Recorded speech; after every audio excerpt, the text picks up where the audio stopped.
Hi folks, this is Eric Lenderman. I'm back with Dr. Tom Meylan, PhD in astrophysics and former NASA scientist, talking about his newest book, Be the Boss by 12, Volume 0, Parents Prep. This book is about preparing you as a parent for how to raise your gifted and talented kid, and today we're talking about Chapter 7, Building Our Public Boss Persona by Building New Social Habits. So, Tom, can you tell us a little bit more about how a parent is going to learn from this book and this chapter how to train their kids in these leadership social habits? All right.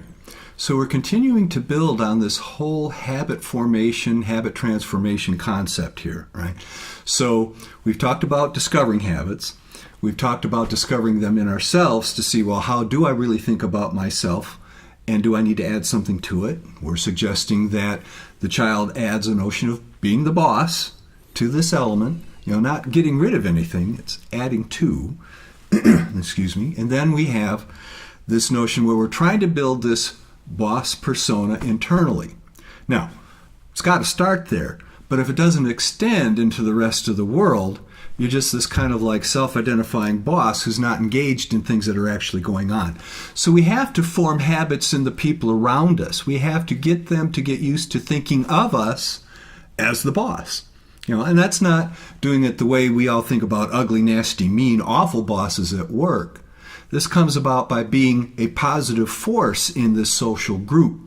Right. So instead of being like the big kid on the playground and just beating people up until they do what you want, you actually become a problem solver in some sense, or maybe even an outright practical sense.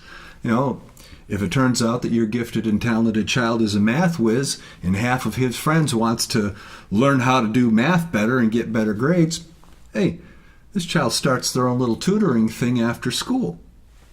They're the boss. So this ability to project this persona with enough persuasive power that the rest of the gang actually, that's the boss.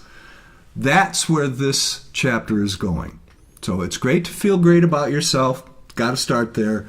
You think of yourself as the boss, the person with the gifts or the talents to run things well.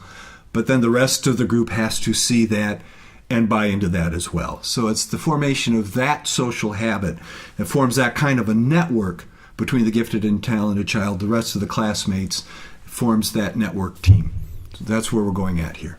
That's great. So, folks, if you want to learn how to provide your gifted and talented kid with these kinds of skills so they can build upon a reservoir of self-identity and skills to be leaders in the world, click the link below, get a copy of Tom's book, and stay tuned. We're going to come back with some more chapters. I think we have one more chapter to go, and then you guys can go ahead and get a copy of the book now and click the link below. We're going to be back in just a moment.